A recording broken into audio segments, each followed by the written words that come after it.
Good day mga kamotorik. Bali ito nga pala si kamotorik nyo. Ito na yung trabaho niya. Nasa farm tayo ngayon. Nasa maintenance na tayo. At kung naghahanap kayo ng mga video ko ng mga ride, ay medyo wala na talaga tayong ride ngayon masyado guys.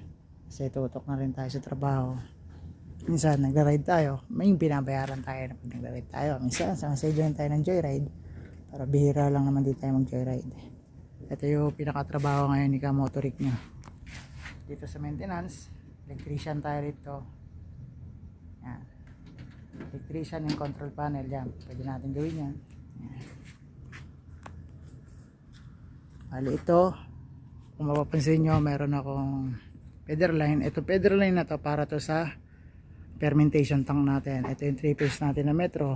Ito yung double through na MTS namin na sobrang namin panel. Ginamit ko na lang para may magamit kami dito sa fermentation tank na breaker. Ito sa fermentation 1, fermentation 2. Additional nito, abang to kung tutuusin na. Dito lang line natin. Yan. Yan lang. Ito lang yung trabaho natin dito sa maintenance. Nasa manukan nga pala ako ngayon mga kamotorik. Ganito na lang. God bless.